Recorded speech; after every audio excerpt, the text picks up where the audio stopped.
Hello friends, welcome to Bong Physics.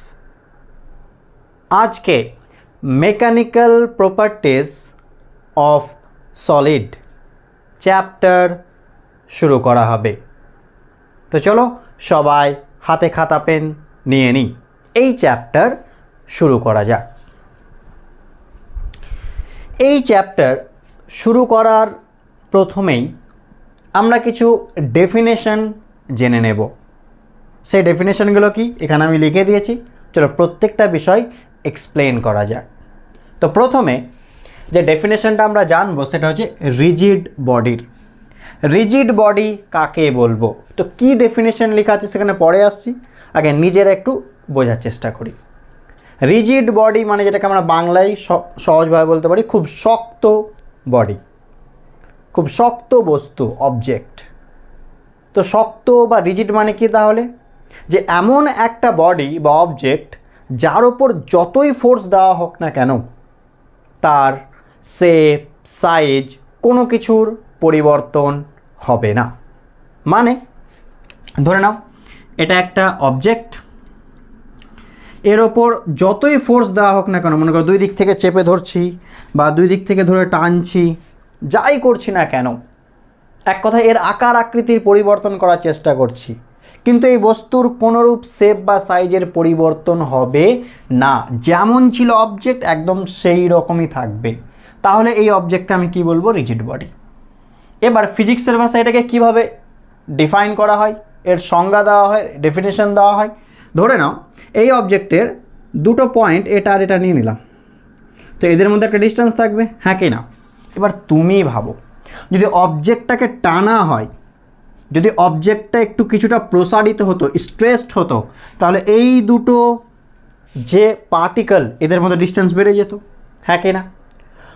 উল্টোভাবে যদি অবজেক্টটাকে compress করা হতো, সংকুচিত করা হতো, তাহলে কি পার্টিকেল দুটোর কি হতো বলো তো, ডিস্টেন্স কমে যেত, তাই তো? কিন্তু এই সব হবে না, না স্ট্রেসড হবে না কম্প্রেস হবে, যেমন ছিল তেমন থাকবে। এর মানে কি, এই দুটো পার্টিকেলের মধ্যে যে ডিস্টেন্স এটা কি থাকবে, ফিক্স থাকবে। তো এইভাবে ডেফিনেশন দেওয়া হয় রিজিড বডি, যে system of particles where the distance between any two particles remains constant. যে কোনো দুটো পার্টিকেল নিয়ে নাও এই বডির মধ্যে, তাদের মধ্যে ডিস্টেন্সের কোনো চেঞ্জ হবে না। যতটা ডিস্টেন্স আগে ছিল ফোর্স দেওয়ার পরেও যাই করো না কেন সেমই থাকবে। তাহলে সেই অবজেক্টকে আমরা কি বলবো, রিজিড। যদিও বাস্তবে একেবারেই আইডিয়াল রিজিড বলে কিছু হয় না, কারণ ফোর্স দিলে কিছু না কিছু একটা চেঞ্জেস অল্প পরিমাণ হলেও আসবে। Next, deforming force. এই তো যে ফোর্স দিয়ে তার শেপ আর সাইজ চেঞ্জ করার চেষ্টা করছি, তাহলে সেটা লেখা আছে দেখো, এ force which changes the size or shape of a body. কোনো বডির শেপ সাইজ চেঞ্জ করে সেই ফোর্সকে বলা হচ্ছে ডিফর্মিং ফোর্স। নেক্সট, ইলাস্টিসিটি, যেটা বলতে পারো এই চ্যাপ্টারের মূল টপিক। ইলাস্টিসিটি মানে কি, সাপোজ ধরে নাও আমার কাছে একটা রাবারের বল আছে, ওকে, সেই বলটাকে আমি যদি কম্প্রেস করি তো কি ঘটবে, ছোট হয়ে যাবে, হ্যাঁ কেনা, সংকুচিত হয়ে যাবে, কম্প্রেস হয়ে যাবে। আবার ছেড়ে দিলাম, আবার আগের অবস্থায় ফিরে আসবে। এই যে প্রপার্টি একেই বলা হয় ইলাস্টিসিটি। কোনো অবজেক্টের ওপর ফোর্স দিয়ে তার শেপ সাইজের পরিবর্তন করা হলো, যদি সেই বাইরে থেকে ফোর্সটা সরিয়ে নেওয়া হয় তাহলে অবজেক্টটা তার আগের শেপ সাইজে ফিরে আসবে, তার অরিজিনাল শেপ সাইজে ফিরে আসবে। এই যে প্রপার্টি বডির একেই বলা হচ্ছে elasticity. It is a property of a body, solid বলতে পারো, due to which the body regains its original size and shape after the removal of deforming force. Deforming ফোর্সকে সরিয়ে নিলে, রিমুভ করে দিলে সে তার আগের অরিজিনাল শেপ সাইজ ফিরে পাবে, তাকেই বলা হচ্ছে ইলাস্টিসিটি। সেই প্রপার্টিটাকে বলা হচ্ছে ইলাস্টিসিটি। বুঝতে পারলাম তাহলে? নেক্সট, পারফেক্টলি, এটা ইলাস্টিক হবে, পারফেক্টলি ইলাস্টিক বডি।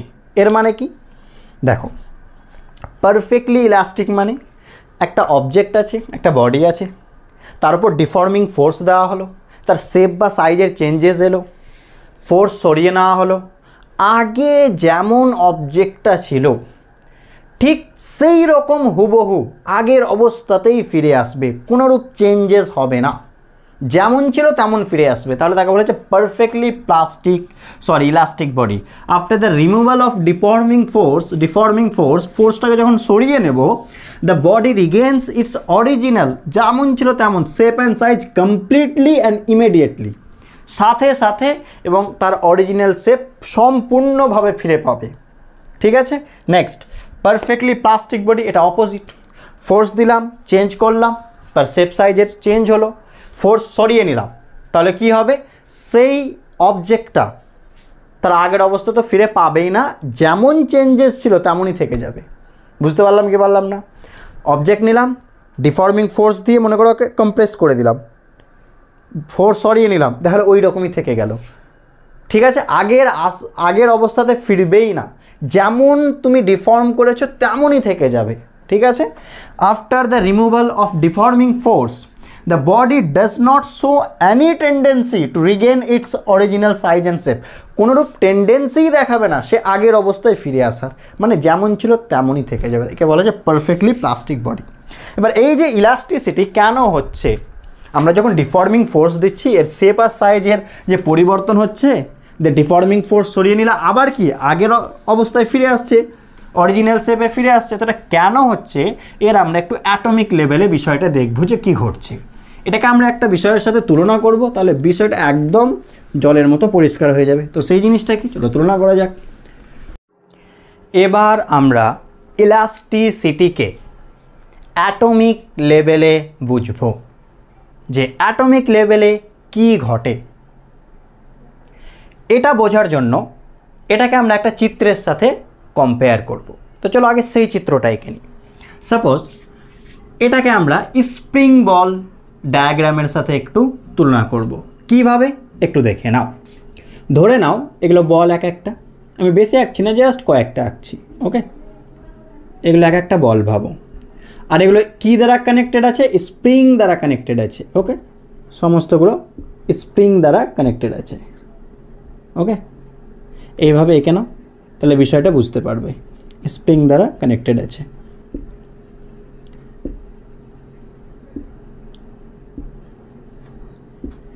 এবার এটা কি অ্যাকচুয়ালি আঁকলাম, এগুলো বল আছে, তার মিডিলে স্প্রিং, তো এই বলগুলোকে অ্যাটমের সাথে কম্পেয়ার করবে। ঠিক আছে, এগুলোকে আমরা অ্যাটমের সাথে কম্পেয়ার করব। তো সলিডের ক্ষেত্রে কি ঘটে, অ্যাটমগুলো একটা নির্দিষ্ট জায়গায় কি থাকে, ফিক্স থাকে। তো এরকম অ্যাটমগুলো নির্দিষ্ট জায়গায় ফিক্সড আছে, আর এগুলো স্প্রিং দিয়ে বোঝাবো। এবার দেখো, এটা একটা অবজেক্ট ভেবে নাও, যে কোনো একটা অবজেক্ট ভাবো, রাবার, আয়রন রড, যা ইচ্ছে তাই। তো এই অবজেক্টের যে অ্যাটমিক স্ট্রাকচারটা হবে, এর ভেতরের যে গল্প সেটা এখানে দেখানো হয়েছে। মানে আমরা কি করছি, এর ভেতরের ছোট্ট একটা অংশকে আমরা এখানে একটু এঁকেছি, হয়েছে। মানে পুরো এই বডি জুড়ে এইরকম স্ট্রাকচার ছড়িয়ে আছে, সব অ্যাটমগুলো একটা নির্দিষ্ট জায়গায় ফিক্সড আছে, আর সেগুলোকে আমরা স্প্রিং দ্বারা বাউন্ড আছে এইভাবে কম্পেয়ার করতে পারি। তাহলে বুঝতে পারলাম চিত্র। এবার বলো কি ঘটবে। এটা হচ্ছে অরিজিনাল শেপ। এটা কি, যখন অবজেক্টটা বা বডিটা কিসে আছে, অরিজিনাল শেপে আছে। ওকে, এই শেপে আছে, অরিজিনাল শেপে। এবার এক কাজ করছি, বলবে কি ঘটবে। এই অবজেক্টটাকে ধরে স্ট্রেচ করছি, মানে দুই দিকে ফোর্স দিয়ে আমি টানছি মনে করো। তো যদি অবজেক্টটাকে স্ট্রেচ করার চেষ্টা করা হয়, তাহলে এটাও কি হবে, স্ট্রেচ হবে। তো নিজেরাই ভাবো, যদি স্প্রিং স্ট্রেচ হয়, যদি ছেড়ে দিই, তাহলে আবার স্প্রিং কী করবে, সেটাকে আগের অবস্থায় ফিরিয়ে নিয়ে আসবে। বুঝতে পারলাম। এর অপোজিট ঘটনা ভাবো, যদি এই অবজেক্টটাকে আমরা কম্প্রেস করি, এই অবজেক্টটাকে কম্প্রেস করো, তো অবজেক্টটাকে কম্প্রেস করা মানে কি, এই সিস্টেমটাকে কি করছি আমরা, কম্প্রেস করছি। তো যদি স্প্রিংকে কম্প্রেস করো, তো ছেড়ে দাও, স্প্রিং কি আবার আগের অবস্থায় ফিরে আসবে। বুঝতে পারলাম কি পারলাম না।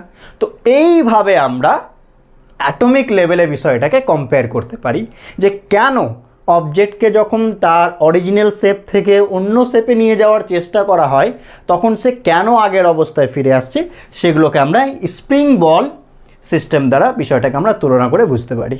তাই এগুলো অ্যাটম, স্ট্রেচ করছো, ছেড়ে দাও, আগের অবস্থায় এলো, কম্প্রেস করো, ছেড়ে দাও, আগের অবস্থায় চলে আসবে। বুঝতে পারলাম কি পারলাম না। ঠিক আছে, তাহলে এই হচ্ছে বিষয়। এটাকে আমরা একটা গ্রাফের সাহায্যেও একটু দেখে নেব, কারণ গ্রাফটা অনেক সময় বইয়ে বা বিভিন্ন রকম কোয়েশ্চেনে দেখে নিতে পারো। তো দেখো গ্রাফটা কি, আচ্ছা বলো তো এটা কি শেপ, অরিজিনাল শেপ, ঠিক আছে। তো এই শেপে পুরো সিস্টেম কি অবস্থায় আছে, স্টেবল অবস্থায় আছে, ইকুইলিব্রিয়াম অবস্থায় আছে, হ্যাঁ কি না। তো আমরা এখন একটা গ্রাফ আঁকবো, সেটা হচ্ছে সেই গ্রাফটা এখানেই দেখিয়ে দিচ্ছি। ওকে, সামথিং এভাবে এঁকে দিচ্ছি, এটা আরটা কি সব বলে দিচ্ছি, এটা ইউ, এটাও কি সব বলে দিচ্ছি, পাশে সব লিখে দেবো। ইউটা লিখে দিবে interatomic potential energy, interatomic potential energy. এ আরটা কি, ইন্টার অ্যাটমিক সেপারেশন বা ডিস্টেন্স, যা বলবে বলো, ইন্টার অ্যাটমিক সেপারেশন। এই যে অ্যাটমগুলোর মধ্যে যে ডিস্টেন্স, এটাই হচ্ছে আর, তার সাথে এই অ্যাটমগুলোর কি পোটেনশিয়াল এনার্জির একটা গ্রাফ। তো গ্রাফটা কেমন হয় আগে এগিয়ে নিই, তারপরে পুরো ডিটেলসটাকে বোঝাচ্ছি যে জিনিসটা কী ঘটছে এখানে অ্যাকচুয়ালি। ওকে, তো গ্রাফটা সামথিং তুমি কেমন পাবে, একটু এঁকে দিচ্ছি মোটামুটি করে, অলমোস্ট এইরকম একটা গ্রাফ পাবে, দেখে নাও। এই ডিস্টেন্সটাকে আমরা R0 বলছি, সব বোঝাচ্ছি বিষয়টা কি, এটাকে U0 বলে দিলাম, হয়েছে। এবার এই জিনিসটাকে বুঝবো, এই যে R0 ডিস্টেন্স, এটা কোনটা বলো তো, এই যে যখন অরিজিনাল শেপে আছে, এই যে এটা R0 ডিস্টেন্স, একটা অ্যাটম থেকে আর একটা অ্যাটমের যে ডিস্টেন্সটা, এটা হচ্ছে R0 ডিস্টেন্স। ওকে, R0 ডিস্টেন্সটাকে কি বলা হয়, এটাকে লিখে নিতে পারো R0টাকে normal or equilibrium position, equilibrium position, এ R0টাকে বলা হচ্ছে, ঠিক আছে, ইকুইলিব্রিয়াম পজিশন। মানে যখন অ্যাটমগুলো R0 ডিস্টেন্সে থাকে, সেপারেশনে থাকে, তখন সে তার অরিজিনাল শেপে আছে। ওকে, সে কাছে বা দূরে যাওয়ার কোনো বিষয় নেই, একদম এটা তার অরিজিনাল অবস্থা, তার ইকুইলিব্রিয়াম পজিশন এটা। এবার বলবে কি ঘটবে, ভালো করে এবার ভাবিও, দেখে নাও। যদি স্ট্রেচ করি তাহলে আরটা কী পাবে, ডিস্টেন্সটা কি ইনক্রিজ হবে, তার মানে ডিস্টেন্সটা R0 থেকে কী হয়ে যাবে, বেশি হয়ে যাবে, তাহলে R0 থেকে বেশি মানে ডান পাশে যাবে। তো স্ট্রেচ করা মানে ডিস্টেন্স বেড়ে যাচ্ছে, মানে ডান পাশে যাচ্ছে। বুঝতে পারলাম কি পারলাম না, ভেবে দেখো, স্ট্রেচ করলাম তাহলে ডিস্টেন্সটা কি R0 থেকে বেড়ে গেল, বেড়ে যাচ্ছে, মনে করো স্ট্রেচ করে আছে, এবার ছেড়ে দাও, তাহলে কি আগের অবস্থায় ফিরে এলো। তো আগের অবস্থায় ফিরে এলো মানে এটাকে আমরা কী ভাবতে পারি, এখানে অ্যাট্রাকশন হলো, হ্যাঁ কি না। আর একবার ভাবো, স্ট্রেচ করে দূরে নিয়ে গেলাম, ক্লিয়ার, ছেড়ে দেবো, আগের অবস্থায় এলো, তো কাছে আসা মানে কি অ্যাট্রাকশন। তার মানে R0 বেশি ডিস্টেন্সে অ্যাটমগুলোর মধ্যে কি ঘটছে, অ্যাট্রাকশন ঘটছে। বুঝতে পারলাম কি পারলাম না, কোথায়, R0 বেশি ডিস্টেন্সে। উল্টোটা ভাবো, কম্প্রেস করো, তো কম্প্রেস করলে কি হবে, কাছে চলে আসবে, মানে R0 থেকে ডিস্টেন্স কমে যাবে, যেই কমে যাবে, এবার কম্প্রেস করে আছো, ছেড়ে দাও, তাহলে আবার আগের অবস্থায় যাবে, মানে দূরে গেল। তো দূরে যাওয়া মানে কি বলো, রিপালশন করলো। তাহলে R0 ভেতরে এখানে কি ঘটবে, ভেতরে রিপালশন ঘটে। বুঝতে পারলাম কি পারলাম না, তাহলে R0 বেশি ডিস্টেন্সে অ্যাট্রাকশন ঘটছে, আর R0 কম ডিস্টেন্সে রিপালশন ঘটছে। R0 কি ঘটছে, কোনো কিছুই না, স্টেবল অবস্থায় আছে, ইকুইলিব্রিয়াম অবস্থায় আছে। তো এবার দেখো, R0 ডিস্টেন্সেই কিন্তু পোটেন্সিয়াল এনার্জিটা দেখো সব থেকে মিনিমাম, হ্যাঁ কি না, সব থেকে মিনিমাম। তার মানে R সমান যখন R0, কোথায় লিখবো একটু, চলো এখানে লিখে দিচ্ছি, R সমান যখন R0, তখন ইউটা কি বলো, পোটেন্সিয়াল এনার্জিটা কি মিনিমাম। আর কোনো কিছুর মিনিমাম মানে তার ডেরিভেটিভ কি, জিরো, তার মানে ডিইউ ডিআর কত হয়ে গেল, জিরো। এবার একটু মনে করার চেষ্টা করি যে ফোর্স আর পোটেন্সিয়াল এনার্জির মধ্যে রিলেশন কি, এফ সমান মাইনাস ডিইউ ডিআর, ঠিক আছে, এটা রিলেশন। তো ডিইউ ডিআর জিরো মানে ফোর্স কত হয়ে যাবে, জিরো। তার মানে এই অবস্থায়, মিনিমাম অবস্থায় এদের মধ্যে কোনো অ্যাট্রাকটিভ বা রিপালসিভ ফোর্স অ্যাক্ট করছে না, এরা স্টেবল ইকুইলিব্রিয়াম পজিশন আছে। বুঝতে পারলাম। আর এটা আমাদের জানা আছে যে ইউ যত মিনিমাম হয়, পোটেন্সিয়াল এনার্জি যত মিনিমাম হয়, সেই সিস্টেম তত বেশি স্টেবল থাকে। তাহলে R0তে ইউ একদম মিনিমাম, ভ্যালুটা আমরা U0 ধরে নিচ্ছি, হয়েছে। এই মিনিমামে কি হয়ে যাচ্ছে, তাদের মধ্যে অ্যাট্রাকটিভ বা রিপালসিভ ফোর্স কত, 0। কী করে পেয়ে গেলাম, এই রিলেশন থেকে ইউ মিনিমাম মানে তার ডেরিভেটিভ 0 আর ডিউ 0 মানে এফ 0। বুঝতে পারলাম কি পারলাম না? এবার এটাকে যদি এফের সাথেও কম্পেয়ার করি, এই গ্রাফটাকে, তো এফের সাথেও আঁকতে পারো, সে আর সেম টু সেম, এফ সে ইন্টারঅ্যাটমিক যে ফোর্সটা। এবার দেখো এটাকে যদি আঁকো, আমি এখান থেকে দেখে দিচ্ছি ডট ডট করে এখানে, তাহলে বলো আর নট ডিস্টেন্সে ফোর্স কত, 0। তাহলে এখানে এফ কত হয়ে যাবে, 0 হয়ে যাবে। এখানে এফের ভ্যালু 0, দেখতেই পাচ্ছ এফের ভ্যালু দেখো 0। তো এর গ্রাফটা সামথিং এইরকম হবে, এই গ্রাফটা সামথিং এইরকম, ঠিক আছে? তো এক কথা এখান থেকে বোঝার একটাই বিষয় যে কখনো যদি বইয়ে এই গ্রাফটা দেখো এর মানেটা কী, তো সিম্পলি মানেটা বুঝতে পারলাম।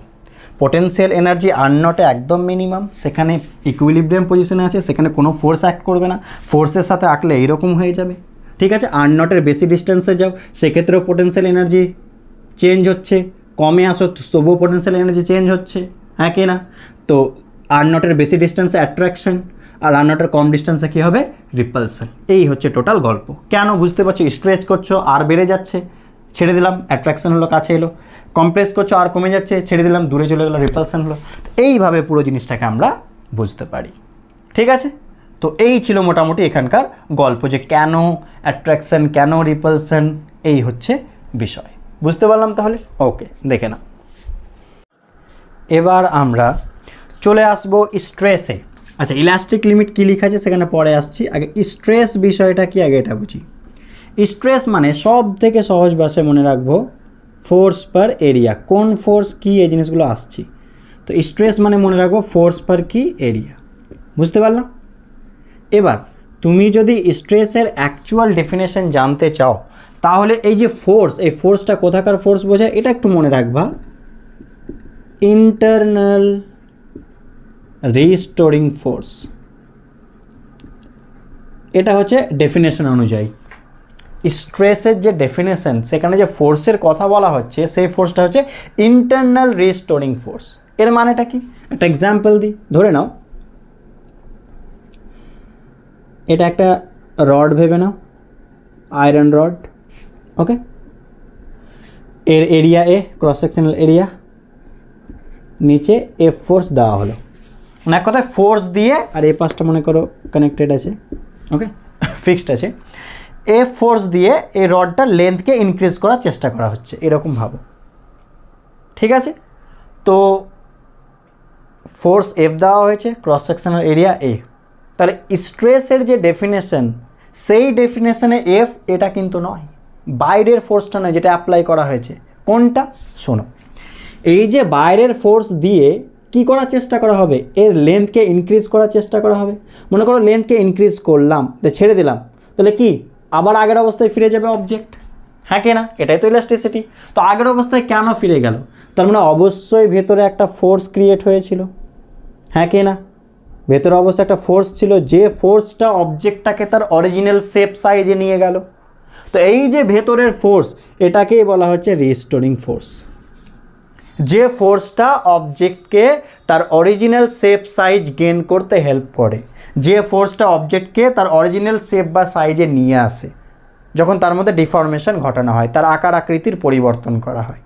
তাহলে বুঝতে পারলাম? আরও একবার রিপিট করি, ফোর্স দিয়ে কি করার চেষ্টা করলাম, লেন্থ ইনক্রিজ করার চেষ্টা করলাম, ছেড়ে দিলাম, আগের অবস্থায় ফিরে গেল।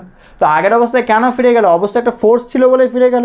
কোথায় ছিল? অবশ্যই ভেতরে ফোর্সটা ছিল, হ্যাঁ কি না? এই যে ভেতরের ফোর্স, একে বলা হচ্ছে ইন্টারনাল রিস্টোরিং ফোর্স। যে ফোর্সটা তার অরিজিনাল শেপ বা সাইজকে রিস্টোর করবে, আগের অবস্থায় ফিরিয়ে নিয়ে আসবে। তাহলে যদি ডেফিনেশন দিতে চাও স্ট্রেসের, তাহলে এই ফোর্স মানে ভেতরের ফোর্স।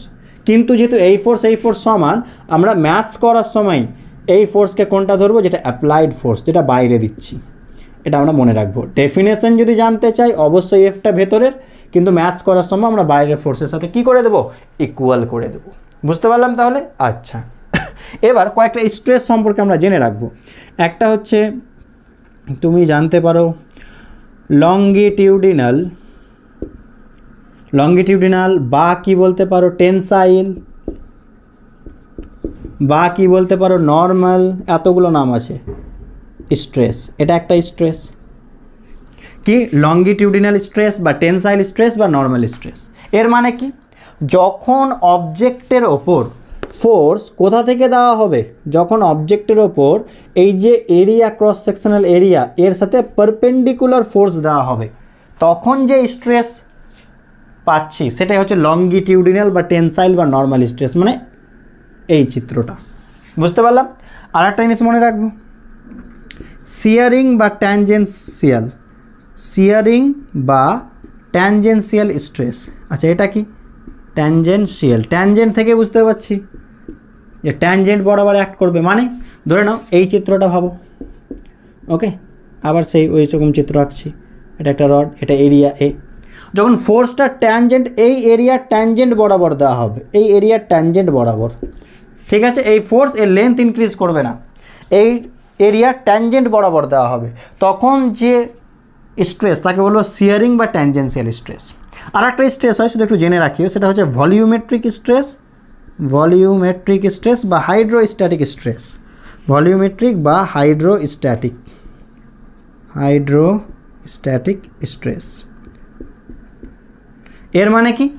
যখন কোনো অবজেক্টের ওপর সব দিক থেকে সমানভাবে ফোর্স অ্যাপ্লাই হয়, তখন যে স্ট্রেস এখানে সৃষ্টি হচ্ছে তাকেই বলা হচ্ছে হাইড্রোস্ট্যাটিক বা ভলিউমেট্রিক স্ট্রেস। ঠিক আছে, এখানে ভলিউমের চেঞ্জ হবে, দেখো সব দিক থেকে সমানভাবে যখন ফোর্স অ্যাপ্লাই হবে। বুঝতে পারলাম? তো এই তিনটে স্ট্রেসের একটু নাম মনে রাখবো, এই দুটো আমাদের বেশি ক্ষেত্রে হয়তো আমরা এটা দেখতে পাবো। বুঝতে পারলাম? আচ্ছা, তাহলে বলো তো স্ট্রেসের ইউনিট আর ডাইমেনশন কী হবে? স্ট্রেসের ইউনিট, চলো বলো ইউনিট কী হবে? চলো সিজিএস এসআই দুটোই লিখে নিচ্ছি। ফোর্স পার এরিয়া, তাহলে dyne per semi square CGS. SI কী হবে? Newton per metre square. Newton per metre স্কোয়ারকে কী বলা হয়? পাস্কেল বলা হয়, অর দিয়ে লিখলাম পাস্কেল। বুঝতে পারলাম? আচ্ছা, ডাইমেনশন কী হবে বলো? ডাইমেনশন ফোর্স পার এরিয়া, মানে কিসের ডাইমেনশন? প্রেসারের, তাহলে M L inverse T inverse two ফোর্সের এরিয়া বাই ফোর্সের ডাইমেনশন বাই এরিয়া, তাহলে এটা চলে আসবে। তাহলে এটা হয়ে গেল ডাইমেনশন আর এটা হয়ে গেল ইউনিট স্ট্রেসের। ওকে, নেক্সট আমরা আর একটা টার্ম জানবো, এই ইলাস্টিক স্ট্রেসটা কি, ইলাস্টিক লিমিটটা কি আসছি, হয়েছে? আচ্ছা, এবার চলো ইলাস্টিক লিমিটটা পড়ি। এক্ষুনি কি বলা হলো যে একটা অবজেক্টকে ফোর্স দিয়ে মনে করো আমি স্ট্রেচ করছি, তো কিছুটা স্ট্রেচ করলাম, ছেড়ে দিলাম, আগের অবস্থায় ফিরে এলো। যদি অনেক বেশি ফোর্স দিই তাহলে ফোর্স পার এরিয়া কি স্ট্রেসও অনেক বেশি হয়ে যাবে, হ্যাঁ কি না? তাহলে এত বেশি ফোর্স দিয়ে দিলাম যে অবজেক্টটার আগের অবস্থা গেইন করতে পারলো না। ঠিক আছে, তো যে ম্যাক্সিমাম স্ট্রেস পর্যন্ত অবজেক্টকে ডিফর্ম করলে, তার আকার আকৃতির পরিবর্তন করলে সে তার আগের অবস্থায় ফিরে আসতে পারবে, তার অরিজিনাল শেপে ফিরে আসতে পারবে, শেপ বা সাইজে ফিরে আসতে পারবে, সেই ম্যাক্সিমাম স্ট্রেসকেই বলা হচ্ছে ইলাস্টিক লিমিট। মানে সেই ম্যাক্সিমাম স্ট্রেস পর্যন্ত সে তার অরিজিনাল শেপ গেইন করতে পারবে, তার থেকে বেশি ফোর্স দিলে সে গেইন করতে পারবে না। তাহলে বুঝতে পারলাম? তো এটা হচ্ছে the maximum stress within which the body regains its original size and shape after removal of deforming force is called elastic limit. Maximum স্ট্রেসটা তার থেকে বেশি দিলে সে অরিজিনাল শেপ গেইন করতে পারবে না। ক্লিয়ার হয়ে গেল? আচ্ছা, এখানে আরেকটা টার্ম আমরা জানবো, সেটা হচ্ছে স্ট্রেন। স্ট্রেস হলো, এবার কি জানবো? স্ট্রেন। স্ট্রেন যদি এর মানে সব থেকে ভালো এর ডেফিনেশন জানতে চাও তাহলে এটা জানতে পারো ফ্র্যাকশনাল চেঞ্জ। ফ্র্যাকশনাল চেঞ্জ, এটা হচ্ছে সব থেকে অ্যাকচুয়াল এর ডেফিনেশন বলতে পারো, ফ্র্যাকশনাল চেঞ্জ। স্ট্রেন মানে কি? Fractional change. মানে একটা এক্সাম্পল দিয়ে বুঝে যাবা। ধরে নাও এরই একটা এক্সাম্পল দিচ্ছি, তাহলে স্ট্রেন মানে কি লিখতে পারি দেখো। তাহলে স্ট্রেন মানে ফ্র্যাকশনাল চেঞ্জ, মানে এক্সাম্পল দিচ্ছি, এটা মনে করো একটা রড বা ওয়্যার যার লেন্থ মনে করো এল। ঠিক আছে, এবার এই ওয়্যারের ওপর ফোর্স দেওয়া হলো, ফোর্স দিয়ে এর লেন্থ ইনক্রিজ করা হলো। ঠিক আছে, এর ফোর্স দেওয়া হলো, ফোর্স দিয়ে লেন্থ ইনক্রিজ করা হলো। কতটা ইনক্রিজ করা হলো? এই যে এটুকু ইনক্রিজ পেলো, কতটা? এটা ডেল্টা এল ভাবো। বুঝতে পারলাম? এল লেন্থ ছিল, ফোর্স দিয়ে টেনে ডেল্টা এল লেন্থ ইনক্রিজ করলাম। তাহলে স্ট্রেন মানে কি? Fractional change. মানে কি? কতটা ইনক্রিজ হয়েছে বা চেঞ্জ ডেল্টা এল বাই কত ছিল। বুঝতে পারলাম কি পারলাম না? কতটা চেঞ্জ বাই কতর মধ্যে, কতটা লেন্থ চেঞ্জ হয়েছে বাই কতটা লেন্থ ছিল, চেঞ্জ বাই অ্যাকচুয়াল। মনে করো ভলিউম ছিল প্রথমে ভি, এটা মনে করো এটা ভলিউম ভি ছিল, আমি কম্প্রেস করে ডেল্টা ভি কমিয়ে দিলাম, তাহলে কতটা কমালাম? Delta V. তাহলে এটা হয়ে গেল strain, delta V by V. তাহলে আশা করছি বুঝতে পেরেছো, চেঞ্জ বাই অ্যাকচুয়াল এভাবে মনে রাখলেই হবে। ওকে, বলো তো স্ট্রেনের ইউনিট আর ডাইমেনশন কী হবে, ভেবে দেখো। চেঞ্জ তো length by length, volume by volume change, তার মানে কী হবে বলো, এটা মনে রাখবা স্ট্রেন হচ্ছে ইউনিটলেস অ্যান্ড কি ডাইমেনশনলেস, এটা মনে রাখবা ইউনিটলেস অ্যান্ড ডাইমেনশনলেস, এটা হচ্ছে স্ট্রেস আর এটা হচ্ছে স্ট্রেন। বুঝতে পারলাম তাহলে? আচ্ছা, এবার আমরা পড়বো হুকস ল। আগে এই পর্যন্ত লিখে নাও, আমি একটু কলমে কালি ভরে নিই, হয়েছে? এবার আমরা হুকস ল পড়বো। ওকে, এই পর্যন্ত সবাই লিখে নিও। তাহলে স্ট্রেস আর স্ট্রেন সম্পর্কে বুঝতে পারলাম বিষয়টা। আচ্ছা, এবার আমরা আসছি হুকস লতে। হুকস ল কী বলছে দেখে নাও। সিম্পলি একটা জিনিস ভেবে দেখো। আচ্ছা বলো তো, তার মধ্যে একটা কোয়েশ্চেন করি, স্টিল বেশি ইলাস্টিক না রাবার? বলো, স্টিল বেশি ইলাস্টিক না rubber? Steel is more or less, বলো, ইলাস্টিক দেন রাবার? বলার চেষ্টা করে দেখি, কে বেশি elastic? Steel is dash elastic than rubber, এখানে মোর হবে না লেস হবে? Steel is more elastic than rubber আর steel is less elastic than rubber? ভেবে দেখো। আমরা সাধারণত ডে টু ডে লাইফে, প্র্যাকটিক্যাল লাইফে ইলাস্টিক মানে কি বুঝি? যে কোনো অবজেক্টকে খুব সহজে টানা যাচ্ছে, হ্যাঁ কি না? সহজে এটাই তো বুঝি ইলাস্টিক মানে। বাট ফিজিক্সে উল্টো, যদি চেঞ্জ করতে খুব বেশি ফোর্স লাগছে তার মানে বেশি ইলাস্টিক, যদি সহজেই চেঞ্জ হয়ে যাচ্ছে তাহলে কম ইলাস্টিক। তাহলে বলো, রাবারকে চেঞ্জ করা খুব সহজ না স্টিলকে? রাবারকে খুব সহজ, তাহলে এটা কম ইলাস্টিক। স্টিলকে চেঞ্জ করা খুব কঠিন, তাহলে এটা বেশি ইলাস্টিক। তাহলে বুঝতে পারলে তাহলে এর শেপ সাইজ চেঞ্জ করা, তার মানে স্টিল ইজ কি মোর ইলাস্টিক দেন রাবার, এটা মনে রাখি। এটা প্র্যাকটিক্যাল লাইফের সাথে উল্টো।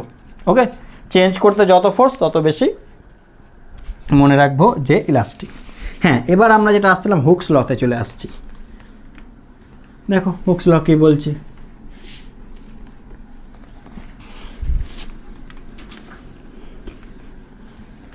দেখো হুকস ল,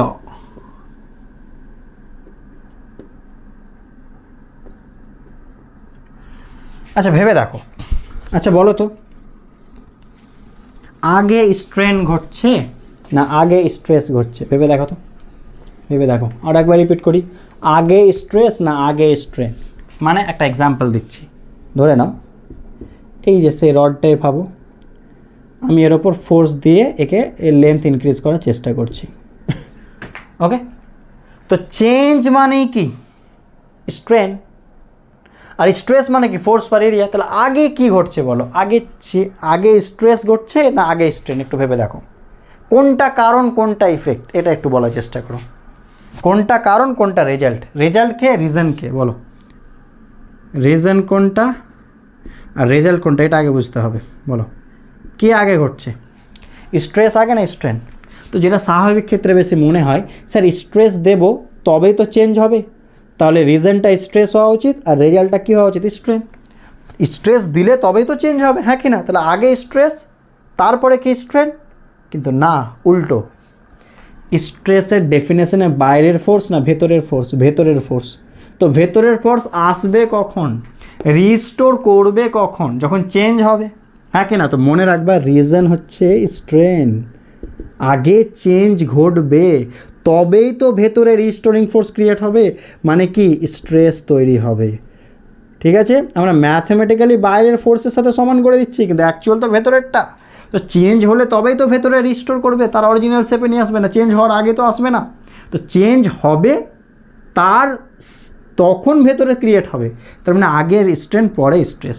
এবার তুমি ভাবো তো, যত বেশি চেঞ্জ হবে তত বেশি ভেতরে ফোর্স ক্রিয়েট হবে বা স্ট্রেস ক্রিয়েট হবে, হ্যাঁ কি না? তাহলে এই দুটো পরস্পরের কি সমানুপাতিক। তার মানে তো হুকস ল বলছে উইদিন ইলাস্টিক লিমিট, অবশ্যই ওই লিমিট বাইরে গেলে চলবে না, ইলাস্টিক লিমিট যাতে আগের অবস্থায় ফিরে আসে, তার জন্য উইদিন ইলাস্টিক লিমিট। কি বলছে, কাকে আগে পরে লিখব?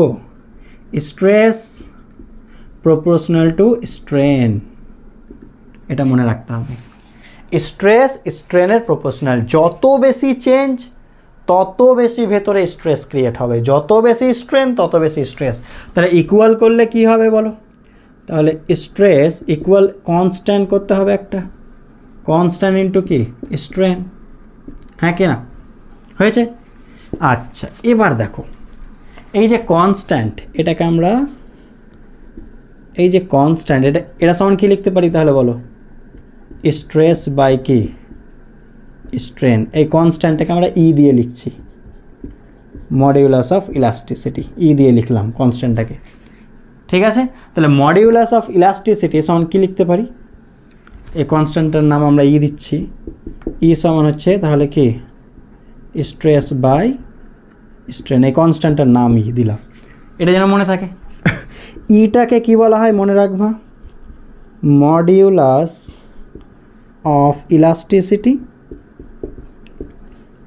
বা কি লিখতে পারি, বা এটাকে লিখতে পারি coefficient of elasticity, coefficient of elasticity.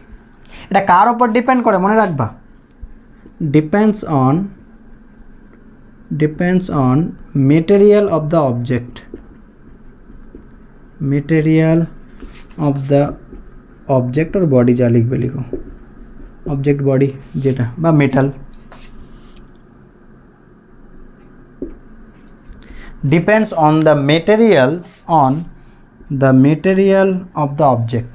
ওই যে অবজেক্টটা কি দিয়ে তৈরি, আয়রন দিয়ে তৈরি, ঠিক আছে, না কপার দিয়ে তৈরি, না স্টিল দিয়ে তৈরি, কি দিয়ে তৈরি তার ওপর ডিপেন্ড করে এই ইটা মডিউলাস অফ ইলাস্টিসিটি, ঠিক আছে, এটা একটু আমরা মনে রাখবো।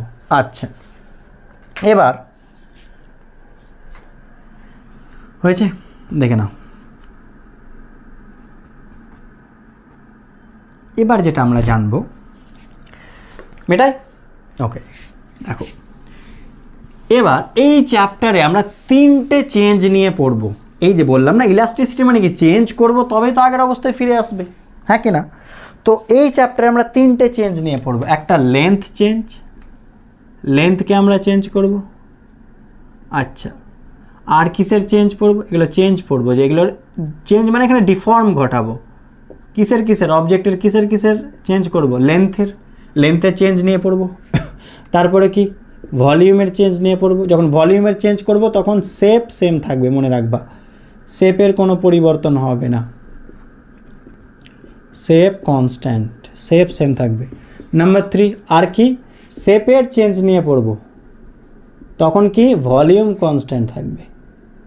এই তিনটে জিনিস নিয়ে আমরা এই চ্যাপ্টারে পড়ব, কনস্ট্যান্ট লিখে দিও তাহলে হবে।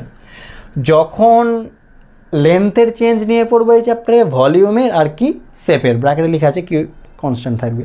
তো প্রথমে আমরা পড়বো লেন্থের চেঞ্জ নিয়ে, ঠিক আছে। তো আমরা প্রথমে যে টপিকটা পড়বো সেখানে কিসের চেঞ্জ হবে, লেন্থের চেঞ্জ হবে, এই টপিক নিয়ে আমরা পড়বো, ওকে। আচ্ছা যেহেতু তিনটে চেঞ্জ আমরা তিনটে মডিউলাস অফ ইলাস্টিসিটি পাবো, ওকে। তো আমি একটা চিত্র এঁকে দিই তাহলে বেশি বেটার হবে। ধরে নাও এটা একটা ওয়্যার, ওকে, এরিয়া এ, ফোর্স এফ দেওয়া হয়েছে, ফলে ওয়্যারটা কিছুটা লেন্থ ইনক্রিজ হলো, এটা আমরা এইভাবে ধরে নিচ্ছি, ঠিক আছে। কতটা লেন্থ ইনক্রিজ হলো এটা ধরলাম ডেল্টা এল লেন্থ ইনক্রিজ ছিল, আর ছিল লেন্থ কতটা, এটা এই লেন্থটা কত ছিল, এটা ছিল এল, তাহলে ছিল এল ইনক্রিজ হলো ডেল্টা এল, কত ফোর্স দেওয়া আছে এফ, আর ক্রস সেকশনাল এরিয়া কি এ, বুঝতে পারলাম চিত্র। তাহলে আমরা মডিউলাস অফ ইলাস্টিসিটি মানে কি বুঝলাম বলো, স্ট্রেস বাই স্ট্রেন। তো লেন্থের জন্য যে মডিউলাস অফ ইলাস্টিসিটি হবে তাকে বলা হচ্ছে ইয়াংস মডিউলাস, বললাম না তিনটে মডিউলাস পাবো, ইয়াংস মডিউলাস লেন্থের। আচ্ছা এর স্ট্রেসকে কি বলবো, লংগিটিউডিনাল স্ট্রেস, লংগিটিউডিনাল স্ট্রেস। আর এর স্ট্রেনকে কি বলবো, সেম একই কথা, লংগিটিউডিনাল স্ট্রেন লিখে দিলাম, ঠিক আছে। এবার দেখো ইয়াংস মডিউলাসকে ক্যাপিটাল ওয়াই দিয়ে ডিনোট করলাম। স্ট্রেস মানে কি ফোর্স পার এরিয়া, চেঞ্জ দেখো স্ট্রেন মানে ফ্র্যাকশনাল চেঞ্জ, কতটা চেঞ্জ হচ্ছে ডেল্টা এল, কতর মধ্যে এল এর মধ্যে। তাহলে আমরা কি পাচ্ছি দেখো, এফ বাই এ, এল ওপরে চলে গেল, ডেল্টা এল নিচে থাকলো। এটা যেন মুখস্থ থাকে, মেন ফর্মুলা এটাই। এবার অনেক সময় মনে রাখিও কোনটা কি মেন ফর্মুলা, এটাই আগেই বলে দিলাম, যা কিছু হবে এটা দিয়ে। অনেক সময় দেখা গেল এখানে এফ ফোর্সের জায়গায় তোমাকে বলে দিতে পারবে একটা এম মাস ঝুলিয়ে দেওয়া হলো। তুমি ভাবো এখানে যদি একটা এম মাস ঝুলিয়ে দেওয়া হয় তাহলে এখানে কত ফোর্স অ্যাক্ট করবে নিচে, এমজি। তো এটা আমি একটু বলে দিচ্ছি, যদি নিচে বলে যে এম মাস ঝুলিয়ে দেওয়া হয়েছে, ফলে তো তার ওজনটা কি, তার ওয়েটটা নিচে ক্রিয়া করবে, তাহলে এম মাস বললে এফের জায়গায় এমজি লিখে দেবা। আর যদি রেডিয়াস বলে দেয়, ক্রস সেকশনের রেডিয়াস বলা যায়, তাহলে এ সমান কী হয়ে যাবে বলো, পায়ের স্কোয়ার। তো এই দুটো জিনিস মনে রাখিও, ঠিক আছে। যদি এম মাস বলে দেয় যে এম মাস এখানে যুক্ত আছে, তার মানে এফের জায়গায় এমজি বসিয়ে দাও। আর যদি বলে যে রেডিয়াস ডায়ামিটার, তাহলে এর জায়গায় পায়ের স্কোয়ার বসিয়ে দেবে। মেন ফর্মুলা এটা, বুঝতে পারলাম তাহলে? আচ্ছা, লেখা হয়েছে, ওকে। এবার আমরা ম্যাথসে আসবো। আচ্ছা বলো তো, ইয়াংস মডিউলাস কার প্রপার্টি? সলিড, লিকুইড আর গ্যাসের মধ্যে ভেবে দেখো কার প্রপার্টি হবে? অবশ্যই সলিডের, কারণ লেন্থ শুধু কার থাকে, সলিডেরই তো থাকে, তাহলে এটা হচ্ছে সলিডের প্রপার্টি। Okay, longitudinal stress, force per area, strain, longitudinal strain, delta L by L, মডিউলাসটাকে ইয়াংস মডিউলাস, এই হচ্ছে ফর্মুলা। বারবার রিপিট করছি, মেন ফর্মুলা এটাই। আর বেশিরভাগ ম্যাথস আগেই বলে দিই, এই যে তিনটে চেঞ্জ নিয়ে পড়বো না, লেন্থ, ভলিউম, শেপ, তুমি নিট যেই যাই বলো, বেশিরভাগ কোয়েশ্চেন আগেই বলে দিচ্ছি এই ইয়াংস মডিউলাস থেকেই থাকে। ওকে, এবার অঙ্কে আমি ডিরেক্ট চলে আসছি, নিউমেরিক্যালসে। চিত্র আশা করছি ক্লিয়ার হয়েছে। আচ্ছা চলো এবার আমরা ম্যাথসে চলে আসছি। কোয়েশ্চেনগুলো কি বলছে দেখে নেওয়া যাক। প্রথম কোয়েশ্চেন দেখো কি বলছে, let a wire be suspended from the ceiling rigid support and stressed by a weight W, এটা W, attached at its free end. The longitudinal stress at any point of cross-sectional area A, এটা cross-sectional area A of the wire is option দেওয়া আছে, stress চেয়েছে। তো stress মানে কি বলো, simple formula, force by area. এখানে force মানে কি, কত ফোর্স দেওয়া হয়েছে, এখানে ফোর্সের জায়গায় ওয়েট বলে দিয়েছে, তো ওয়েট কত, ডাব্লু, তাহলে এফের জায়গায় ডাব্লু বসে যাবে, ডাব্লু বাই এ। বুঝতে পারলাম কি পারলাম না? বলেছে একটা সিলিং থেকে একটা কি বলেছে, ওয়্যারকে ঝুলিয়ে দেওয়া হয়েছে, সাসপেন্ড করা হয়েছে, তার নিচে ডাব্লু ওজন একটা সাসপেন্ড করা আছে, ওয়েট অ্যাটাচড করা আছে লোয়ারে। তো এখানে কত ফোর্স অ্যাক্ট করবে, ওয়েট ডাব্লু। ওকে, ক্রস সেকশনাল এরিয়া এ বলা আছে, তাহলে এফ বাই এ মানে ডাব্লু বাই এ, তাহলে অপশান এ। সিম্পল, কোনো কিছুই ছিল না এই কোয়েশ্চেনে। পরের কোয়েশ্চেন কী বলছে দেখে দাও, পরের কোয়েশ্চেনে ট্রাই করি। A wire of length L, area of cross section A is hanging from a fixed support. The length of the wire changes to L1 when mass capital M is suspended from its free end. The expression for Young's modulus is option দেওয়া আছে। চিত্রটা বুঝি, প্রথমে ছিল L, length L ছিল, আর cross sectional area দেওয়া আছে, ওটা রাখতে যাচ্ছি না L। তারপরে কত, M মাস একটা সাসপেন্ড করা হয়েছে, তাহলে লেন্থ কিছুটা ইনক্রিজ হবে, তো ইনক্রিজ পেয়ে টোটালটা কত হলো, L1। এখানে টোটালটা L1 বলেছে, বোঝার চেষ্টা করিও। এখানে L ছিল, দিয়ে এখানে কি কত ফোর্স দেওয়া হয়েছে, কত এম মাস ঝুলিয়ে দেওয়া হয়েছে। তো তুমি বলো যদি এম মাস হ্যাং করা হয় তাহলে নিচে কত ফোর্স অ্যাক্ট করবে, এমজি। বলেছিলাম না মাসের জন্য এমজি অ্যাক্ট করে দেবা। তাহলে ছিল এল, হয়ে গেল L1 কখন, যখন এম মাস সাসপেন্ড করা হয়েছে। তাহলে ইয়াংস মডিউলাস কত, ইয়াংস মডিউলাসের আগে ফর্মুলা বলো, কী ছিল, F by A L by delta L. মনে করার চেষ্টা করি, এফের জায়গায় কত হবে, এমজি, একদম নিঃসন্দেহে। এই হবে, এল মানে কি, ক্যাপিটাল লেন্থ, অ্যাকচুয়াল লেন্থ ছিল যেটা ইনিশিয়াল লেন্থ, ঠিক আছে। এবার ডেল্টা এল মানে কি, কতটা ইনক্রিজ পেয়েছে। আচ্ছা ছিল এল, হয়েছে L1, তাহলে কতটা ইনক্রিজ পেলো, তাহলে এটা কত হবে, অবশ্যই L1 মাইনাস এল হবে, হ্যাঁ কি না। নিচে বসে যাবে L1 মাইনাস এল। দেখে নাও কোনটা ফর্মুলা আছে, MGL L1 minus L, option C. বুঝতে পারলাম, ছিল এল, L1 হয়ে গেল যখন এম মাস সাসপেন্ড করা হয়েছে, তাহলে কতটা ইনক্রিজ হলো, L1 মাইনাস এল। বেশ, ফর্মুলা বসিয়ে দিলাম। পরের কোয়েশ্চেন চেষ্টা করি, পরেরটা কি বলছে দেখো। এখানে শুধু ইনক্রিজ ইন লেন্থটা দেখলেই হয়ে যেত। The length of a metal wire is L1 when the tension is T1 and L2 when the tension is T2. The unstressed length of the wire is option দেওয়া আছে। Unstressed মানে কি দেখো, বোঝার চেষ্টা করো। প্রথমে যেটা অ্যাকচুয়াল লেন্থ এল ছিল, এল ধরে নিলাম অ্যাকচুয়াল লেন্থ যেটা, ঠিক আছে। এবার কি বলেছে, চলো ক্যাপিটাল এল লিখছি। বলছে যখন T1 টেনশন তখন কত হয়েছে, তখন লেন্থ L1, তাহলে বলো কতটা ইনক্রিজ হয়েছে, যেটা এক্ষুনি বললাম L1 মাইনাস এল। বলছে যখন টেনশন T2, ঠিক আছে, T1, এটা T1টা ভেতরে দেখাচ্ছে, আগে বলেছি ভেতরে বাইরে যা দেখাবে দেখাও, দুটো যেহেতু সেম T1, আর যখন বলে টেনশন T2 তখন টোটাল লেন্থটা কত L2, তাহলে আবার কতটা ইনক্রিজ পেলে বলো, এল এর থেকে কতটা ইনক্রিজ পেয়েছে, এটা কতটা L2 মাইনাস এল। বুঝতে পারলাম কি পারলাম না? দেখো আনস্ট্রেসড মানে প্রাথমিক অবস্থায় যেটা অ্যাকচুয়াল লেন্থ এল, T1 যখন টেনশন তখন কত L1 মাইনাস এল, যখন T2 টেনশন তখন L2 মাইনাস এল ইনক্রিজ পাবে, হ্যাঁ কি না? তার কারণটা কি বলো? তার কারণটা হচ্ছে টোটাল লেন্থ L1 হয়েছে তাহলে increase L1 minus L, total length L2 হয়েছে তাহলে ইনক্রিজ L2 মাইনাস এল। তাহলে তুমি বলো the length of metal wire is L1, দুটোই কি দিয়ে তৈরি? The length of a metal wire, দুটো বলতে কি এখানে তো একটাই ওয়্যার, বুঝতে পারলে কি পারলে না? দেখো the length of a metal wire, এই লেন্থটাকেই আমি দুইবার টেস্ট করলাম, একবার T1 টেনশন দিয়ে একবার T2, তাহলে ওয়্যার কি চেঞ্জ হয়েছে? না, ওয়্যার তো সেটাই আছে, যেহেতু ওয়্যারটা সেম আছে সুতরাং তাদের ওয়াইটা কি থাকবে? ফিক্সড। তো ওয়াইয়ের ফর্মুলা কি? ফার্স্ট কেসে বলো ওয়াইয়ের ক্ষেত্রে কি লিখতে পারি? ফর্মুলা কি? এফ বাই, তো এফ এর জায়গায় কী লিখবো বলো? T1, হ্যাঁ কি না? চলো প্রথমে আগে ফর্মুলাটা লিখে দিই। এফ বাই কী ছিল বলো? ওয়াই সমান এফ বাই কী ছিল? এ, এল বাই ডেল্টা এল, হ্যাঁ কি না? তো একবার এর জন্য লিখবো আর একবার এর জন্য লিখবো, দুটো কী হবে? সমানিত হবে, কারণ সেম ওয়্যার আছে, মেটেরিয়াল তো চেঞ্জ হয়ে যায়নি, ওয়্যার চেঞ্জ হয়ে যায়নি, তাহলে ওয়াই সেম হবে।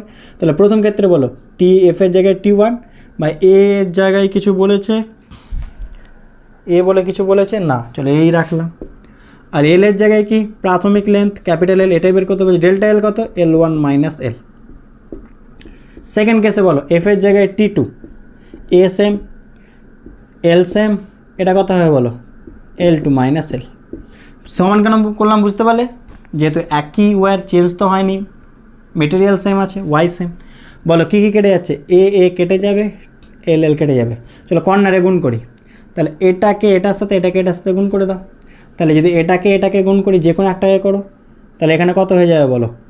আমরা যেটা করব এটাকে করছি, দেখো T1 L2 minus T1 L সমান এটাকে এটা T2 L1 minus T2 L, এলটাকে এক পাশে নিয়ে এসো, এটাকে তাহলে দেখো এটা কত হয়ে যাবে?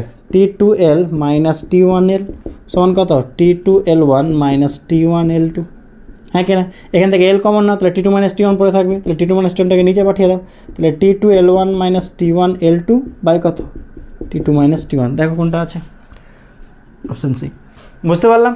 আচ্ছা পরের কোয়েশ্চেন দেখো, মেটাচ্ছি, পরেরটা ট্রাই করি কি বলছে। নিজেরা পজ করে ট্রাই করি পরের কোয়েশ্চেনটা, দেখে নাও।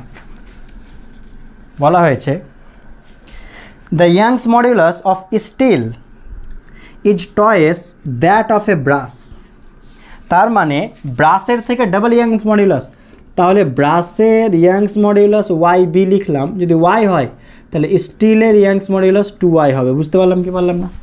ব্রাশের থেকে twice that of a brass, তো ব্রাশের ওয়াই হলে স্টিলের এস দিয়ে বুঝলাম 2y হবে। এবার কি বলেছে? Two wires of same length same বলেছে, length same, and area of cross section, এরিয়াও সেম বলেছে। One of steel and another brass are suspended from the same roof if we want the lower ends of the wire to be at the same level, then the weights added to the steel and brass wires must be in the ratio of option দেওয়া আছে। দেখো কোয়েশ্চেনটা কি বুঝতে পেরেছো আশা করছি। দুটো wire আছে, একটা স্টিলের আছে আর একটা কিসের আছে? ব্রাশের আছে। Okay clear? সেম লেন্থের বলেছে, লেন্থ সেম, এরিয়াও সেম, এটা যদি লেন্থ এল হয় এটাও এল, এটার এরিয়া এ এটারও এরিয়া এ, ঠিক আছে? একটা স্টিল একটা ব্রাশ। এবার কি বলছে শোনো, বলছে নিচের যে এন্ডটা আছে এই যে এটাকে বলছে ইকুয়াল করব, মানে কি বলছে দেখো ভালো করে দেখো, if we want the lower ends of the wire to be at the same level, মানে কি ইনক্রিজটা কি হবে? সেম, ইনক্রিজটা কী হবে সেম, মানে কি ডেল্টা এলটাও সেম হবে। তাহলে বলছে এখানে কত ফোর্স দিতে হবে আর এখানে কত ফোর্স, এদের রেশিও চেয়েছে। এটাকে এফএস লিখে দিলাম, এটাকে কী লিখবো, এফ বি লিখে দিলাম। এখানে যে ফোর্সটা এখানে দেখো, বুঝতে পারলে কি পারলে না। Same length same cross section area, lower এন্ডসটাকে সেম হাইটে রাখবো, মানে কি এর ইনক্রিজটা সেম করব। তাহলে কত করে ফোর্স দিতে হবে তার রেশিও চেয়েছে। তুমি বলো ওয়াই সমান কি বলো, F by A L by delta L, হ্যাঁ কি না? এবার বলো এফ আর একে এক পাশে নিয়ে আসছি, এফ আর কাকে, ওয়াইকে।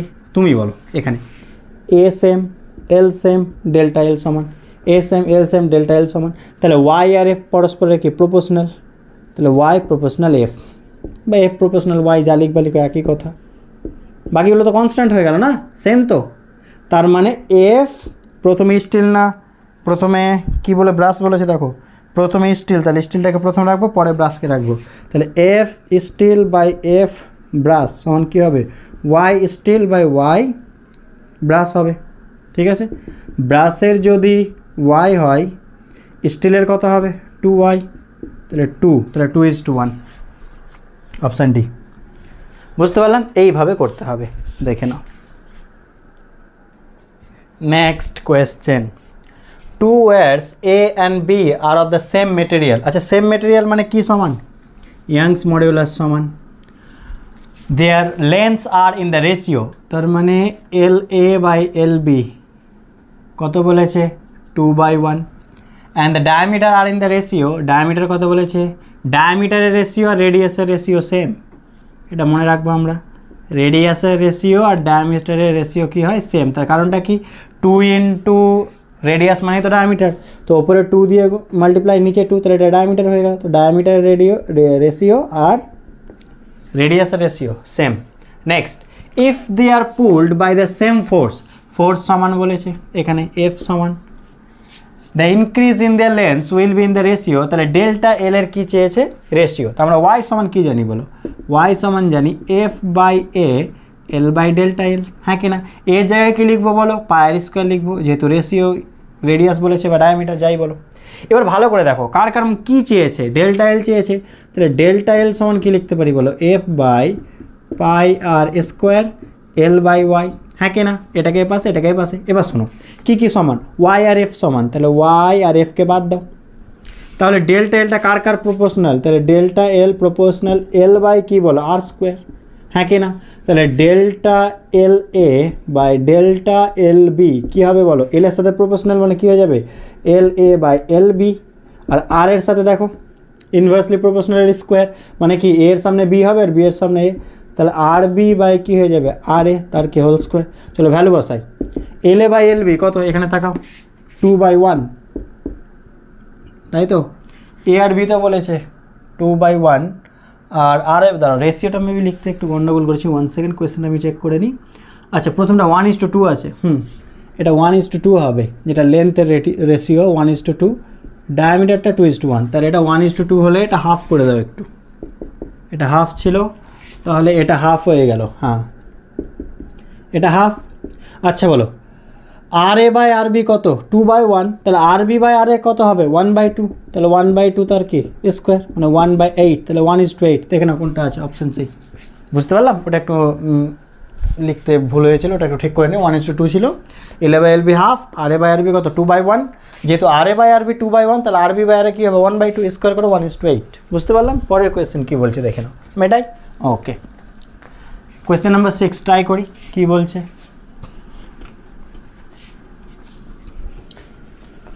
কোয়েশ্চেন নাম্বার 6 পড়ে দেখো, two wires are made of the same material, আবার সেম মেটেরিয়াল মানে কি সমান, ওয়াই সমান, অ্যান্ড হ্যাভ সেম ভলিউম। আচ্ছা, ভলিউম সমান, the first wire has cross sectional area A and second wire has cross sectional area 3A, তাহলে A1টাকে এ ধরলাম আর A2টা হচ্ছে 3A পরেরটা। ওকে, আর কি বলছে দেখো, if the length of the first wire is increased by delta L on the applying a force F, তাহলে first কেসে F force apply করা হয়েছে, how much force is needed to stretch the second wire by the same amount। আচ্ছা, delta এলটাও same, তাহলে বলছে second কেসে force কত লাগবে, এটা হচ্ছে কোয়েশ্চেন। এখানে ভলিউম সেম বলেছে, আগে কী ফর্মুলা লিখি, ওয়াই সমান কী বলো, F by A L by delta L. আচ্ছা ভলিউমের ফর্মুলা কি, একটা ওয়্যার মানে সবসময় আমরা সিলিন্ডার ভাববো, তাহলে এরিয়া এ লেন্থ এল, তাহলে ভলিউম মানে কী হওয়া উচিত এরিয়া ইন্টু এল, হ্যাঁ কি না? আমাকে ভলিউম সেম বলেছে, তো এখানে ভলিউমের ফ্যাক্টর নিয়ে আসতে হবে, যেহেতু ভলিউমটা সেম বলেছে। আমার এ দেওয়া আছে কিন্তু এল সম্পর্কে কোনো আইডিয়া দেয়নি, তাহলে আমরা এলকে চেঞ্জ করবো, তাহলে এফ বাই আমরা কি এটা করতে পারি, ভালো করে ভেবে দেখো তো, ওপরে এ ইন্টু এল করলাম, তাহলে নিচে আর একটা এ দিয়ে মাল্টিপ্লাই করতে হবে, যেহেতু ওপরে একটা এ এক্সট্রা নিয়েছি, তাহলে এ স্কোয়ার হয়ে যাবে, আর নিচে ডেল্টা এল। বুঝতে পারলাম কি পারলাম না বলো?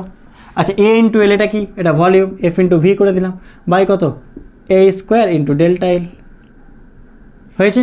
এবার তুমি বলো এফ সমান কি লিখতে পারি, কর্নারে গুণ করো, তাহলে এফ সমান কি লিখতে পারি Y A square delta L, দেখো Y A square delta L by কত ভি। এবার কী constant, Y constant, V constant, delta L, তাহলে এফ প্রপোর্শনাল কি এ স্কোয়ার। বুঝতে পারলে? আমি চাইলে এটাকে এখানে এল দিয়ে গুণ করতে পারতাম, ওপরে এল, কিন্তু ওপরে এল করে লাভ নেই, কারণ ভলিউম তো সেক্ষেত্রেও আসতো। আচ্ছা বলো এখানেও যদি এল দিয়ে মাল্টিপ্লাই করতাম, এখানেও এল, তাহলে ওপরে এল স্কোয়ার, এটা ভলিউম হয়ে যেত, কিন্তু এল সম্পর্কে আমার কোনো আইডিয়া নেই, তার জন্য এটাকে রাখতে হবে, তার জন্য ওপরেও এ নিচেও এ দিয়ে মাল্টিপ্লাই করলাম। তাহলে বলো F two by F one সমান কী হবে বলো, A two by A one তার হোল স্কোয়ার।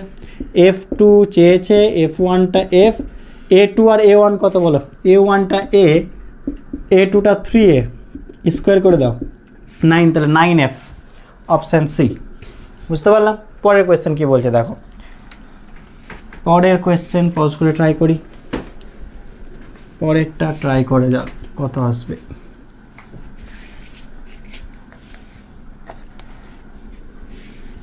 দেখো if the ratio of diameters, lengths and Young's modulus of steel and copper wires are shown in the figure এই যে are P, Q and S respectively, then the corresponding ratio of increase in their lengths would be option দেওয়া আছে, তাহলে কিসের কিসের length দেওয়া আছে, P, Q, S মানে ডায়ামিটার, লেন্থ আর ইয়াংস মডুলাস। ডায়ামিটার মানে কি বললাম রেডিয়াস, তাহলে আর প্রথমে কি বলেছে বলো স্টিল না কপার, প্রথমে স্টিল, তাহলে স্টিলকে এস দিয়ে লিখলাম, কপারকে সি দিয়ে লিখলাম, তাহলে R S by R C কত দেওয়া আছে পি, পি বলা আছে, আর কি length L S by L C কী বলা আছে কিউ, আর কি বলা আছে Young's modulus Y S by Y C কী বলা আছে বলো এস। বুঝতে পারলাম? তাহলে এটা বলে দেওয়া আছে কি সমান, কিছু সমান বলেছে, ইনক্রিজ ডেল্টা এলের রেশিও চেয়েছে, মানে delta L S by delta L C, এটাই তো চেয়েছে, এটা চেয়েছে। তো ওয়াই সমান কী বলো, ওয়াই সমান এফ বাই এ জায়গায় পায়ের স্কোয়ার করে দিলাম, এল বাই ডেল্টা এল, তাহলে ডেল্টা এল সমান কি লিখতে পারি, এফ বাই পায়ের স্কোয়ার এল বাই কত ওয়াই। ঠিক আছে? আচ্ছা সেম ফোর্স বলেছে কি, ফোর্সের কথা কিছু বলেছে ইয়াংস মডুলাস, আচ্ছা ফোর্স তো এখানে দেওয়া আছে, ফোর্স ফিগার থেকে বের করতে হবে। তো চলো লিখছি তাহলে delta L S by delta L C, তাহলে কত হবে, ফোর্সটা প্রপোর্শনাল, তাহলে কি লিখতে পারি force S F S by F C, এলটা proportional L S by L C, আরটা কি ইনভার্সলি প্রপোর্শনাল, তাহলে উল্টো হবে R C by R S, আর বলো ওয়াইটা inversely proportional Y C by Y S. বুঝতে পারলাম? চলো এফ এসটা কত ভালো করে দেখো, স্টিলের নিচে কত ফোর্স হ্যাং করছে বলো তো 2m আর কত 5m, টোটালটা কত নিচে 7m, তাহলে ওপরে হয়ে যাবে 7m, কিন্তু কপারের নিচে কতটা হ্যাং করছে, কপারের নিচে 5m, তাহলে নিচে হয়ে যাবে 5m। Next L S by L C Q,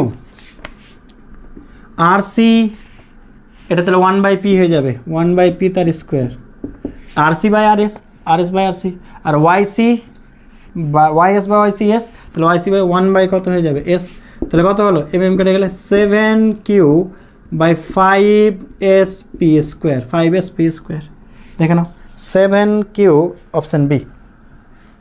simply দেখো এত কিছু না খেটে ডিরেক্ট বলা যেত, কি করে একটু ভাবো, এখান থেকে আমরা বলতে পারতাম এই জায়গা থেকে, আর অঙ্ক না করলেও চলতো, এটুকু শিওর আর স্কোয়ার আছে মানে পি স্কোয়ার হবেই। ঠিক আছে? তাহলে পি স্কোয়ার কোথায় আছে বলো, এই দুটোতে আছে, তাহলে এই দুটো হবে না, মাথায় এগুলো কোনো ক্যালকুলেশন করার প্রয়োজনই ছিল না, ডিরেক্ট করতে পারতা, পি স্কোয়ার হবেই না, মানে ওগুলো এই দুটোর মধ্যে হবে। এবার তুমি বলো প্রথমে এস আছে, তো এলটা এফ এস এর সাথে কি সমানুপাতিক, তাহলে এফটা ভালো করে তাকাও, এফটা কোথায় আছে বলো, এস স্টিলের নিচে কত স্টিলের নিচে কত 2m 5m, সবসময় যে তারে তার নিচের অংশটাকে দেখতে হয় যে কত ভর আছে, তাহলে 2m আর 5m কত আছে 7m, তাহলে ওপরে 7 হবে, তাহলে এটা আনসার হবে। অঙ্ক করার প্রয়োজনই ছিল না এত, বুঝতে পারলে? কোনো কিছু অঙ্ক করা ছিল, আর একবার রিপিট করে, এটা শর্ট ফর্ম, এটাকে করে দেখালাম কী করে করতে হয়। এমসিকিউ এটা প্লাস পয়েন্ট যে সবসময় ম্যাথস করতে হয় কোনো মানে নেই, ডিরেক্ট করতে পারি। তো প্রথমে তো আর স্কোয়ার মানে এর স্কোয়ার আসবেই, কোথায় গেল পি স্কোয়ার আসবে, পি স্কোয়ার যেখানে নেই ওই দুটো হবে না, এই দুটোর মধ্যে কোনটা হবে? প্রথমে স্টিল, তাহলে স্টিলের নিচে কত আছে দেখো, কত আছে 2m প্লাস 5m মানে 7m আছে নিচে, ঠিক আছে, তার মানে 7m এর জায়গায় কত, তাহলে ওপরে 7 হবে, ব্যাস আনসার হয়ে গেল, ওপরে 7। ক্লিয়ার? এইভাবে করতে পারি। আচ্ছা দেখে নাও নেক্সট কোয়েশ্চেন কি বলছে দেখো। The elastic limit of brush is 379 megapascal. What should be the minimum diameter of brass rod if it is support to a 400 Newton load without exceeding its elastic limit? আচ্ছা elastic limit মানে কি বলেছিলাম? Elastic limit মানে স্ট্রেসকেই বোঝায়, ঠিক আছে? তো elastic limit force by area হয়েছে। আচ্ছা বলো ইলাস্টিক লিমিট চেয়েছে কি? ডায়ামিটার চেয়েছে, তাই তো? ডায়ামিটার চেয়েছে। আচ্ছা চলো, তো ইলাস্টিক লিমিট ম্যাক্সিমাম কত বলেছে? ইলাস্টিক লিমিট 379 মেগা মানে 10⁶। ফোর্স কত বলেছে? 4। পাই কি হয় ফর্মুলা? আর স্কোয়ার হয়, হ্যাঁ কি না? তুমি বলো, আমি চাইলে আর স্কোয়ারকে এটা লিখতে পারি নাকি 2r/2 তার হোল স্কোয়ার লিখতে পারি। 2r মানে ডায়ামিটার, ডি করে দিলাম, তাহলে d²/4, তাহলে আমরা আর স্কোয়ারের জায়গায় d²/4 লিখে দিচ্ছি, পাই d²/4, ঠিক আছে? তাহলে 4টা কোথায় চলে যাবে? ওপরে চলে যাবে, তাহলে 4টাকে ওপরে পাঠিয়ে দিলাম। তাহলে বলো d² মানে কী হবে এখান থেকে? এটাকে মিটাই, বলো d² মানে কী হবে এখান থেকে বলো তাহলে? d² সমান কী লিখতে পারি বলো? d² সমান লিখতে পারি এটাই পাশে, তাহলে এটা নিচে চলে যাবে, তাহলে 400 × 4 বাই কত বলো? এটাকে নিচে পাঠিয়ে দিচ্ছি, 379 × 10⁶, আর কত ছিল? পাই ছিল, ইন্টু পাই। এবার ডি বের করতে চাইছি, তাহলে রুট করে দিলাম পুরোটার। ওকে চলো এবার ক্যালকুলেশন করা যাক কত হতে পারে, চলো আইডিয়া নিই। দেখো কি কি বাইরে আসবে একটু ভাবা যাক। 4, একটা 4 বাইরে এলো, আর কত বাইরে আসছে দেখে না, একটা 10 বাইরে আসছে, নিয়ে নিলাম। ক্লিয়ার? ওপরের গল্প শেষ। নিচেরটা দেখো 379কে আমরা কত ভাবতে পারি? অলমোস্ট 400-র কাছাকাছি ভাবতে পারি, তাহলে 400 মানে কি অলমোস্ট 20, তাহলে এটা প্রায় 20 ধরে নিলাম। আর 10⁶ জন্য কত পড়ে থাকবে? 10⁻3। আর রুট পাই মানে এটা একটু মনে রাখিও, প্রায় 1.8-এর কাছাকাছি। রুট পাই মানে প্রায় 1.8-এর কাছাকাছি, এটাকে 1.8 কাটাকাটি করা যাক। 1, 2 শূন্য, ঠিক আছে? তাহলে 2 শূন্য কাটলে কত হবে? দাঁড়াও 10⁶, এটা মেগা পাস্কাল, 379 400, ওকে ঠিক আছে। চলো এবার যেটা আসবে উত্তর, সেটা কিসে আসবে বলো তো? উত্তরটা আসবে মিটারে।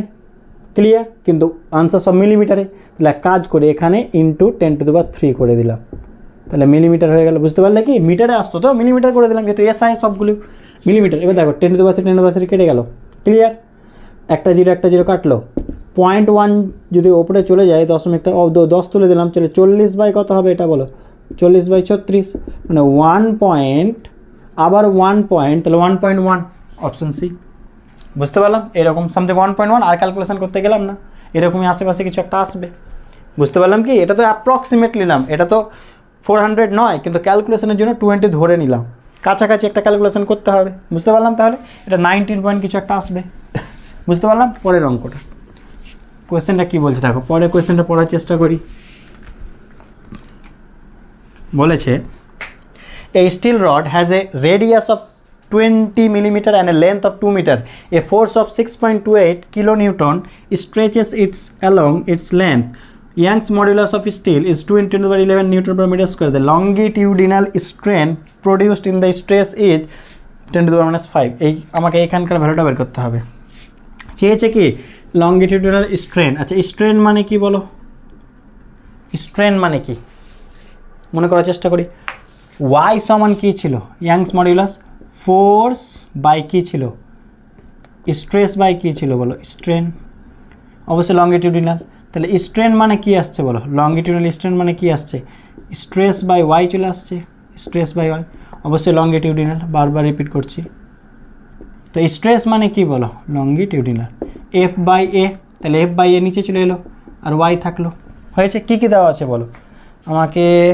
দেওয়া আছে ইয়াংস মডিউলাস দেওয়া আছে, মানে ওয়াইয়ের ভ্যালু দেওয়া আছে, ফোর্স দেওয়া আছে, বোধহয় ফোর্স দেখলাম কোথায়, 6.28 কিলো নিউটন, মানে 6.28 ইন্টু 10⁻³ নিউটন। এরিয়া মানে কি পাই আর স্কোয়ার, তাহলে পাই রাখলাম। রেডিয়াস কত বলা আছে বলো, 20 মিলিমিটার, তো মিলিমিটার থেকে মিটার, 20 ইন্টু 10⁻³ পাই আর square into Young's modulus 2 into 10⁻11 কত হতে পারে, চলো ক্যালকুলেশন করা যাক। প্রথমত আগে 10⁻5কে রাখতে হবে, রাখা যাক, দেখে নাও।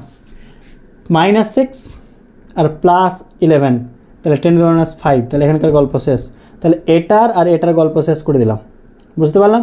11 -6, তাহলে +5 উপরে গেল -5। এবার কী পড়ে থাকলো বাকিটা দেখো, বাকিটা কী পড়ে থাকছে, পাই মানে 3.14, পাই মানে কত বলো 3.14, এটাকে কাটলে কত হয়ে যাবে, 2 দিয়ে কেটে যাবে, বুঝতে পারলাম। এই 2 কেটে দিলাম, তাহলে ওপরে কত থাকলো 10⁻3, আর নিচে কত পড়ে থাকলো বলো, 2-এর স্কোয়ার মানে 400, আর 0 400 এরকম পড়ে থাকছে।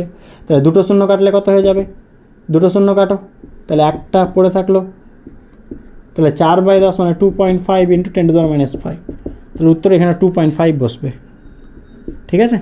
কোনো ইউনিট হবে না, স্ট্রেনের কোনো ইউনিট হয় না, ইউনিটলেস আর ডাইমেনশনলেস, ফ্র্যাকশনাল চেঞ্জ। পরের কোয়েশ্চেনটা মেটাই, ওকে। পরের কোয়েশ্চেন কী বলছে দেখো, পরের কোয়েশ্চেনটা ট্রাই করি। The following 4 wires are made of same material, same material মানে কি ওয়াই সেম, মেটেরিয়াল সেম মানে Y same. Which of them will have the largest extension, মানে ডেল্টা এল চেয়েছে, হোয়েন দ্য সেম টেনশন মানে T same মানে force same, tension মানে এখানে force ধরে নাও, same is applied. Delta L চেয়েছে, এই দুটো সমান, তাহলে আগে বলো ওয়াই সমান কি F by A L by delta L, তাহলে ডেল্টা এল মানে কি বলো F by A small L by কি ওয়াই।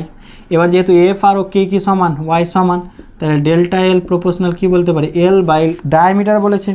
তো ডায়ামিটার থেকে মনে আছে আমরা চাইলে এটাকে কী করতে পারি, মনে করার চেষ্টা করি, এফ বাই মনে করি এ জায়গায় কী লিখতে পারি, পাই আর স্কোয়ারকে ডি স্কোয়ার বাই 4 লিখতেই পারি, মনে করার চেষ্টা করো, হ্যাঁ কি না, নিচে ওয়াই। ক্লিয়ার হলো, কেন বুঝতে পারলে, আর স্কোয়ারকে আমরা ডি স্কোয়ার বাই 4 লিখতেই পারি, ক্লিয়ার হয়েছে। আচ্ছা এবার বলো তাহলে ডেল্টা এলটা কার সাথে প্রশ্ন, এল এফ আর ওয়াই তো কনস্ট্যান্ট, এগুলো সবই কনস্ট্যান্ট, তাহলে ডি স্কোয়ার। এবার তুমি দেখে নাও কোনটা বেশি হচ্ছে, এল বাই ডি স্কোয়ারের ভ্যালু কোনটা বেশি হচ্ছে, প্রত্যেকটা চেক করি চলো। অপশান এ চেক করা যাও, এল এর ভ্যালু কত 50 সেন্টিমিটার, দেখো একটা সেন্টিমিটার একটা মিলিমিটার এরকম চলবে না, হয় দুটোকে সেন্টিমিটার বা দুটোকে মিলিমিটার করতে হবে, চলো দুটোকে মিলিমিটার করে দিলাম। তাহলে 50কে যদি আমি মিলিমিটার করি আরও 0 দিয়ে গুণ, মানে 500 বাই ডি স্কোয়ার মানে কত 0.5 এর স্কোয়ার, 0.5 মানে কত হাফ, হাফের স্কোয়ার মানে 4 ওপরে যেগুলো 4 5 20, বুঝতে পারলে। 0.5 মানে কত হাফ, তো 0.5 মানে হাফ, তো হাফের স্কোয়ার মানে 1/4 মানে 4 ওপরে চলে গেল, তাহলে 4 5 20 মানে এত। এটা অপশান এ। অপশান বিটা চলো করি, কী বলছে, লেন্থ কত বলেছে 100 সেমি, তাহলে এটাকে 1000 করে দিলাম, কিন্তু মিলিমিটার করতে হবে। বাই কত বলো, বাই কত বলেছে এটা 1 মিলিমিটার, তাহলে 1 এর স্কোয়ার মানে 1000। চলো সি, সি এর দিকে তাকাও, 200 সেমি, তাহলে মিটার করে দাও, 200 বাই কত আছে বলো 2 এর স্কোয়ার মানে 4 দিয়ে ডিভাইড করলে কত হবে 4 5 20 মানে 500। অপশান ডি 300, তাহলে এটাকে 3000 করে দাও, একটা যেহেতু মিলিমিটার করতে হবে বাই ডি স্কোয়ার, 3 এর স্কোয়ার বলো, 3 এর স্কোয়ার মানে কত, একটা 3 কেটে গেলে কত হবে ভাবো, একটা 3 কাটলে 1000 বাই 3 পড়ে থাকবে, এরকম তো পড়ে থাকছে, দেখো একটা 3000 বাই 3। এবার তুমি বলো কোনটা বেশি কোনটা কম, এটা 2000, এটা 1500, এটা কম, তাহলে সব থেকে ম্যাক্সিমাম 2000, মানে অপশান সদাই অপশান এ, এটা সব থেকে বেশি। এগুলো লেন্থ, ঠিক আছে, এলগুলো লেন্থ আর ডিগুলো ডায়ামিটার, আমি শর্টে লিখে দিয়েছি, বুঝতে পারলাম, চেক করে নাও। তাহলে আজকে এই পর্যন্ত রাখছি, সবাই ভালো থাকি, সুস্থ থাকি এবং পড়াশোনা করতে থাকি। Thank you so much.